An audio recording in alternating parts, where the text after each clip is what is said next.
श्रोता प्रेमियों, मैं रामसागर शास्त्री आप लोगों के समक्ष रखने जा रहा हूं सुभाष चंद्र बोस की कथा। देखिए, सुभाष चंद्र बोस परम देशभक्त, स्वाभिमानी, ओजस्वी वक्ता, आदर्श नायक, नीति कुशल, दीन दुखियों के सहायक और महान स्वतंत्रता सेनानी थे।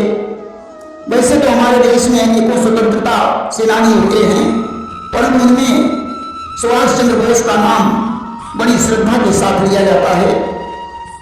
कविवर विनोद चंद्र पांडे जी ने जय सुभाष खंड काव्य में लिखा है कि यूं तो हुए देश में अगणित स्वतंत्रता सेनानी, पर उनमें नेता सुभाष सी कम थी दिव्य कहानी। 23 जनवरी 1897 को सुभाष चंद्र बोस ने कटक उड़ीसा में जन्म लिया। इनके पिता का नाम जानकीनाथ बोस और माता का नाम प्रभावती था। सुभाष चंद्र बोस तेजस्वी, सुंदर, गौर और सलोने बालक थे। माता पिता इनके सुंदर रूप को देखकर बहुत प्रसन्न होते थे। इनके पिता महत्वाकांक्षी व्यक्ति थे, तो माता धर्मपरायणा, उदार और साध्वी महिला थी, जो बचपन में उन्हें रामकृष्ण, अर्जुन, भीम, शिवाजी, राणा प्रताप, महावीर स्वामी, भगवान बुद्ध, रानी लक्ष्मीबाई, नाना साहब आदि महान व्यक्तियों की कहानियां सुनाया करती थी, जिनको सुनकर सुभाष चंद्र बोस में वीरता, साहस और अच्छे संस्कार उत्पन्न हो गए। सुभाष चंद्र ने मन लगाकर पढ़ाई की। उन्होंने मैट्रिक परीक्षा प्रथम श्रेणी में उत्तीर्ण की। पिताजी बड़े प्रसन्न हुए। वे इन्हें उच्च शिक्षा दिलाना चाहते थे। दीन दुखियों की सेवा करने में सुभाष चंद्र बोस को बड़ा आनंद आता था कि दुखी जनों का कष्ट कभी वह नहीं देख सकते थे, दोस्तों की सेवा करने में वह कभी थकते थे। एक बार जाजपुर में भयानक रोग फैला तो उन्होंने दिन रात रोगियों की सेवा की। सुरेश बनर्जी के संपर्क में आने के बाद उन्होंने मातृभूमि की सेवा का व्रत लिया और आजीवन विवाह न करने की प्रतिज्ञा की। स्वामी विवेकानंद के आख्यान को सुनकर वे सत्य की खोज में निकल पड़े, परंतु संतुष्टि नहीं प्राप्त हुई और पुनः आकर पढ़ाई लिखाई में लग गए। प्रेसिडेंसी कॉलेज में ओटन नाम का अंग्रेज प्रोफेसर था, जो भारतीयों की निंदा करता था। निंदा सुनकर सुभाष चंद्र बोस से नहीं रहा गया। उन्होंने उसके गाल पर खींचकर तमाचा मारा, जिससे उन्हें कॉलेज से निकाल दिया गया, परंतु उन्होंने अपनी पढ़ाई जारी रखी। बीए की परीक्षा उत्तीर्ण करने के बाद उन्होंने कैम्ब्रिज विश्वविद्यालय से ICS की परीक्षा उत्तीर्ण की, परंतु महात्मा गांधी चित्तरंजन दास से प्रभावित होकर उन्होंने ICS के उच्च पद को छोड़ दिया और स्वतंत्रता संग्राम में शामिल हो गए। सन 1921 में महात्मा गांधी का असहयोग आंदोलन व्यापक रूप से चल रहा था। उसी समय दीनबंधु चित्तरंजन दास ने उन्हें नेशनल कॉलेज का प्राचार्य नियुक्त किया। सुभाष चंद्र बोस ने छात्रों में देश प्रेम और स्वतंत्रता की भावना जागृत कर दी और राष्ट्रभक्त स्वयं सेवकों की सेना तैयार की। ब्रिटिश सरकार ने भयभीत होकर देशबंधु के साथ उन्हें बंदी बना लिया। जेल से छूटने के बाद उनकी देश प्रेम की भावना और प्रबल हो गई। उसी समय बंगाल में भयानक बाढ़ आई। सुभाष चंद्र फिर से जनता की सेवा में लग गए। इसके बाद उन्होंने मोतीलाल नेहरू की स्वराज पार्टी में प्रवेश किया। कलकत्ता की महापालिका का खूब विकास किया। चुनाव के बाद देशबंधु को नगर प्रमुख और सुभाष को अधिशासी अधिकारी नियुक्त किया गया। उन्होंने दीन दुखियों की सहायता करके ख्याति प्राप्त की। ब्रिटिश सरकार ने अकारण उन्हें अलीपुर की जेल में डाल दिया। उनका स्वास्थ्य बिगड़ गया। जनता की मांग पर उनकी रिहाई हो गई। 1928 में कलकत्ता में कांग्रेस का 46वां अधिवेशन हुआ। पंडित मोतीलाल को इसका अध्यक्ष बनाया गया। इस अधिवेशन में लाखों नर नारी एकत्रित हुए, जहां मोतीलाल नेहरू सुभाष चंद्र से प्रभावित हुए। उन्हें कलकत्ता का मेयर चुना गया, जहां एक जुलूस निकालने के कारण सुभाष चंद्र बोस को पुलिस ने लाठियों से पीटा और उन्हें जेल भिजवा दिया। 9 महीने के बाद अलीपुर जेल से उनकी रिहाई हो गई, परंतु सुभाष चंद्र अपने कर्तव्य पथ से विचलित नहीं हुए। उन्होंने देश के नवयुवकों में स्वतंत्रता की भावना उत्पन्न कर दी। सरकार ने उन्हें फिर जेल में डाल दिया। व्याकुल जनता ने जेल से आजाद करने की मांग की और इनकी फिर से रिहाई हो गई। सुभाष चंद्र स्वास्थ्य के सुधार हेतु यूरोप चले गए। इसी दौरान इनके पिता की मृत्यु हो गई। वियना में सुभाष चंद्र ने इंडियन स्ट्रगल नाम की पुस्तक की रचना की। इस पुस्तक पर ब्रिटिश सरकार ने भारत के लिए प्रतिबंध लगा दिया।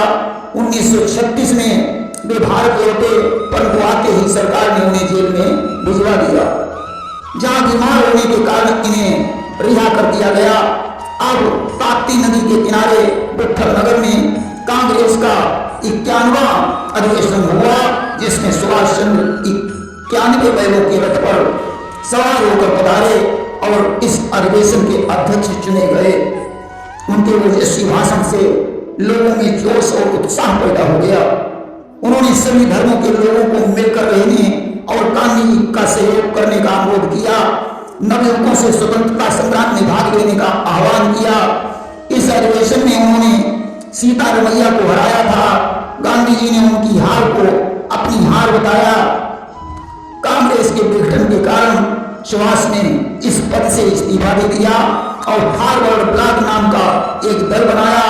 उनकी सभा में बच्चे, बूढ़े, नर और नारी शामिल होने लगे। सुभाष चंद्र सबके प्रिय नेता बन गए। इसके बाद कलकत्ता में बने हुए एक अंग्रेजी स्मारक को हटाने के लिए उन्होंने आंदोलन किया। स्मारक तोड़ दिया गया। नेताजी जेल चले गए।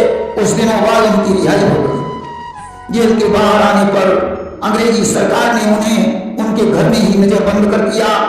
पुलिस का दिन रात उन पर पहरा रहता था। कोई भी व्यक्ति उनसे मिलजुल नहीं सकता था। अवसर पाकर उन्होंने अपनी दाढ़ी बढ़ा ली।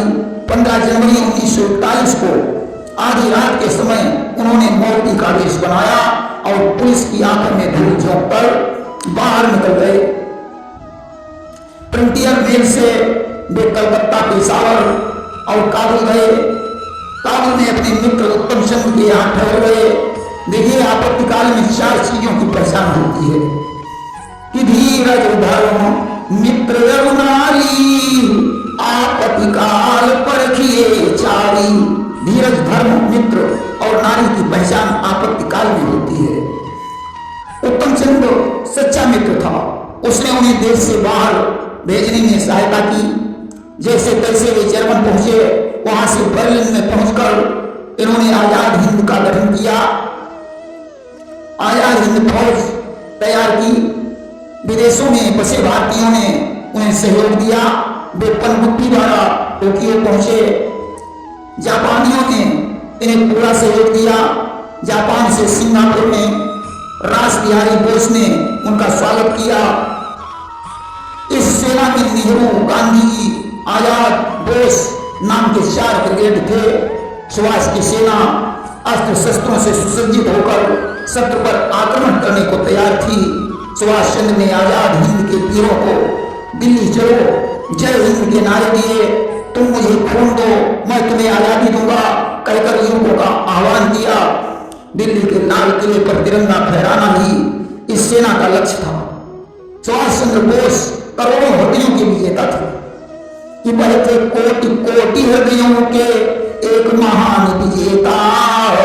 मातृभूमि के रत्न अलौकिक, जन जन के प्रिय नेता। अब आजाद हिंद सेना अंग्रेजों से लोहा लेने लगी। 18 मार्च 1944 को सेना ने कोहिमा पर अधिकार कर लिया। अंग्रेजों को खदेड़ते हुए अराकान पर विजय ध्वजा फहराई और नववर्ष 1945 का स्वागत किया। सुभाष ने राष्ट्र प्रेम हित अर्पित मस्त जवानी। मुक्ति युद्ध के बने इसलिए वे महान सेनानी। उठना और गिरना, जय और पराजय, उन्नति और अवनति, सुख और दुख तो सांसारिक क्रम है। जीवन में सभी दिन एक समान नहीं होते कि दिन के बाद रात आती है, रात गए दिन जान न होते, सब दिन एक समान न होते, सब दिन एक समान। अब तो आजाद हिंद फौज अंग्रेजों से पराजित होने लगी। रंगून पर अंग्रेजों ने फिर से अधिकार कर लिया। इसी बीच अमेरिका ने अगस्त 1945 में जापान के हिरोशिमा और नागासाकी नगरों पर परमाणु बम गिरा दिए। इस नरसंहार से जापान ने अमेरिका के सामने आत्मसमर्पण कर दिया। आजाद हिंद के सैनिक व्याकुल हो गए। सुभाष ने आजाद हिंद सेना से अनुकूल समय की प्रतीक्षा करने को कहा और वहां से विदा हो गए। वहां से वे जहाज द्वारा जापान के प्रधानमंत्री हिरोहितो से मिलने जा रहे थे, परंतु उनको कौन जान सकता है कि होनहार हो कर रहे विधिगति कही न जाए, जो कछ लिखा लीलार में वो तेरी सके मिटाए। 18 अगस्त 1945 में ताई हॉक में इनके विमान में आग लग गई। जापानी रेडियो ने सबसे पहले यह समाचार दिया कि नेताजी अब इस दुनिया में नहीं रहे। भारतवासियों ने इस खबर को झूठ माना। यद्यपि सुभाष चंद्र बोस नहीं रहे, परंतु रंगून, सिंगापुर और भारत की धरती हमेशा उनका स्मरण करती रहेगी कि वीर सुभाष अनंत काल तक शुभ आदर्श रहेंगे। युग युग तक भारत के वासी उनकी कथा कहेंगे। प्रेम से स्वतंत्रता सेनानी सुभाष चंद्र बोस की जय।